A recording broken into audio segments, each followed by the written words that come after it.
Wanasema adui wa mwanadamu ni yule aliye karibu naye. Lakini je, umewahi kufikiria kuwa damu yako mwenyewe uliozaliwa nayo tumbo moja inaweza kuwa kisu kinachochinja furaha yako? Karibu katika Book Story, elimu ya wote. Leo tunawaletea mkasa wa kweli kutoka jijini Dar es Salaam, Tanzania. Huu si hadithi tu ya kubuni, ni simulizi ya kusisimua inayofungua macho ya wanandoa na kila mwanadamu aliyepo kwenye mahusiano. Mungu aliumba mapenzi, akamuumba Adamu na kumpa msaidizi wake Hawa kutoka katika ubavu wake. Lakini ndani ya ubavu huo, Shetani ameweka mtego wa tamaa unaoweza kubomoa hekalu lolote la ndoa. Hii ni hadithi ya Queen, mwanamke mpole na mvumilivu, na dada yake Zena, nyoka aliyekuja kwa sura ya malaika. Ni hadithi ya Cedric, mwanaume aliyeshindwa kulinda agano lake na kujikuta akila tunda la laana.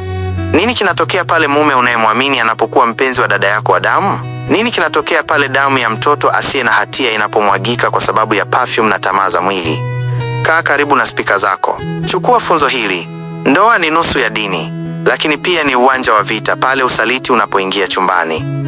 Usiondoke, maana mwisho wa simulizi hii utabadilisha kabisa mtazamo wako kuhusu undugu na uaminifu. Katika jiji la joto na pilikapilika la Dar es Salaam, palikuwa na nyumba moja maeneo ya Masaki. Nyumba hiyo ilikuwa ya Cedric, kijana aliyepambana kutoka maisha ya chini hadi kufikia mafanikio makubwa. Cedric hakuwa mtanashati tu, bali alikuwa na heshima iliyowafanya wazee wa mtaa wamsifie.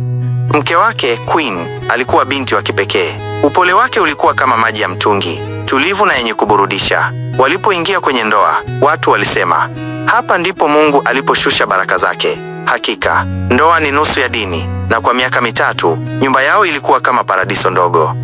Siku moja, Queen alimsubiri mumewe arudi kutoka kazini. Alikuwa amepika chakula chenye harufu ya karafuu na iliki. Cedric alipoingia, Queen alimshika mkono na kumnong'oneza, mume wangu, safari ya upweke imeisha. Mungu ametupa mgeni tumboni mwangu.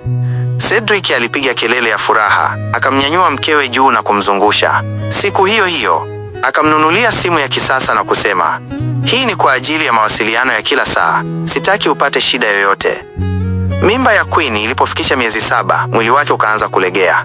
Hapo ndipo alipofanya kosa ambalo wengi ulifanya kwa nia njema. Alimwambia mumewe, mume wangu, dada yangu Zena yuko pale kijijini, anateseka na vijana wasio na malengo. Naomba aje hapa, anisaidie kazi za ndani na kunishika mkono kipindi hiki cha uzazi. Cedric kwa upendo kwa mkewe akakubali. Siku ya kufuata walifunga safari hadi kwa mama mkwe. Mama alipowaona alifurahi sana, lakini moyoni alikuwa na wasiwasi na mwanae mkubwa, Zena. Kabla hawajaondoka, mama alimvuta Zena pembeni. Zena, mwanangu, unakwenda kwenye nyumba ya mdogo wako. Jistiri, yule ni mume wa mtu, na shemeji ni mtego wa Shetani. Usivae nguo za ajabu mbele yake. Zena alicheka kwa dharau. Mama, unanifananisha na nani? Nitamlinda mdogo wangu. Lakini moyoni, Zena alikuwa amejaa wivu akiona utajiri wa mdogo wake. Walipofika Dar es Salaam, Zena alipigwa na butwaa kuona ukubwa wa nyumba. Alianza kujilinganisha na Queen. Kwa nini Queen apate hivi vyote na mimi niteseke? Alijiuliza. Kadiri mimba ya Queen ilivyozidi kuwa kubwa, ndivyo Queen alivyozidi kuchoka na kulala mapema. Hapo ndipo Zena alipoanza mchezo wake. Alianza kuvaa kanga moko, akipitapita sebuleni wakati Cedric anaangalia TV. Alikuwa akijipaka marashi makali na kujitingisha makusudi mbele ya shemeji yake. Siku moja, Queen alikuwa amelala chumbani. Cedric alikuwa akitoka bafuni, amevaa taulo tu. Zena alijifanya anafuta vumbi karibu na mlango wa Cedric. Kanga yake ikalegea na kuanguka. Kwa bahati mbaya, macho ya Cedric yakakutana na urembo wa Zena, ambao ulikuwa mbichi kuliko wa mkewe aliyechoka na mimba. Shetani akapita katikati yao. Cedric akajikuta akivutiwa na Zena. Badala ya Zena kustiri mwili wake, alitabasamu na kumwambia, kinyota shemeji, mbona unaniangalia hivyo? Kwani mimi si mrembo kuliko mdogo wangu? Tangu siku hiyo, nyumba ikageuka kuwa uwanja wa dhambi. Queen akiwa hospitali kwa kliniki, Cedric na Zena walikuwa wakivunja amri ya 6 ndani ya nyumba ya Queen. Zena alikuwa amemteka Cedric kwa maujuzi ya ajabu, kiasi kwamba Cedric akaanza kumdharau mkewe. Siku ya uchungu wa uzazi ilipofika, Queen alianza kulia kwa maumivu makali saa 8 usiku. Mume wangu, kilele kimefika, nipeleke hospitali, alilia Queen. Lakini Zena, akiwa amevaa nguo ya kulala iliyoonyesha kila kitu, alimzuia Cedric. Mume wangu, usiondoke sasa hivi. Nenda kwanza dukani kaninunulie perfume, nimeishiwa na nahitaji kunukia vizuri kwa ajili yako. Cedric, aliyekuwa kama amepumbazwa, alimwacha mkewe anagaagaa kwenye damu na kwenda kumnunulia mchepuko Zena perfume. Queen alitoka nje akitambaa, akisaidiwa na mama mpita njia aliyempeleka hospitali ya serikali. Lakini kwa bahati mbaya, kwa sababu ya kuchelewa, madaktari walisema, "Pole sana. Mtoto amefariki tumboni kwa sababu ya mshtuko na kupoteza damu nyingi." Queen alirudi nyumbani akiwa na majonzi, akamkuta dada yake na mumewe wanakula na kucheka chumbani. Hakusema neno. Alichukua nguo zake, akarudi kwa mama yake na kumweleza kila kitu.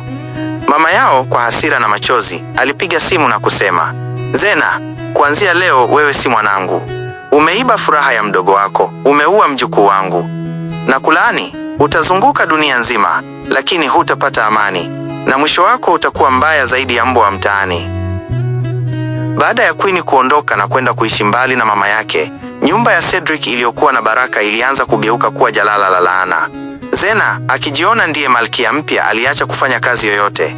Alijisahau na kuanza kutumia pesa za Cedric kwa anasa, huku dharau zikiongezeka. Cedric alianza kuona mabadiliko kazini.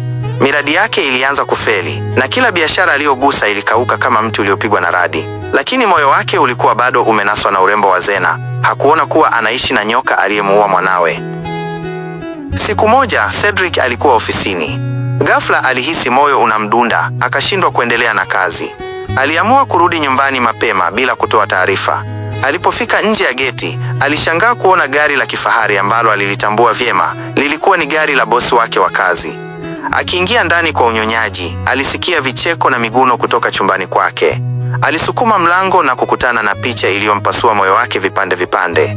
Zena, yule dada aliyemtoa kijijini, alikuwa kitandani na boss wa Cedric. Zena hakustuka, alitazama kwa dharau na kumwambia boss, "Baby, huyu ndiye mfanyakazi wako, mwambie atoke nje tusimalize utamu wetu." Boss alicheka na kumfukuza Cedric kwenye nyumba yake mwenyewe na kumpa barua ya kufukuzwa kazi papo hapo. Cedric alichanganyikiwa. Alikimbia hadi hospitalini kumtafuta Queen, akifikiri labda bado yuko kule. Alipofika, daktari alimwangalia kwa huruma na kumwambia, "Bwana Cedric, mkeo aliondoka hapa wiki 4 zilizopita. Alikuwa amevunjika moyo kiasi cha kutaka kujiua. Mtoto wako alizikwa na watu wa manispaa kwa sababu wewe hukuonekana. Ulikuwa wapi? Mume wa aina gani?" Cedric alianguka chini na kulia machozi ya damu. Alijaribu kumpigia simu mama mkwe, lakini simu ilikuwa haipatikani. Alijaribu kwenda kijijini, akakuta nyumba imefungwa na majirani wakasema, Mama Queen aliondoka kwa siri, akisema anakimbia laana ya binti yake mkubwa. Muda ulipita. Zena naye hakubaki salama. Bosi alimtelekeza baada ya kumpatia ugonjwa wa ajabu usiotibika. Zena alipoteza uzuri wake, mwili wake ukanyauka na kuwa kama mifupa. Alijikuta akiishi mtaani kama ombaomba, huku akizaa watoto na wanaume tofauti wa mtaani ambao wote walimkimbia.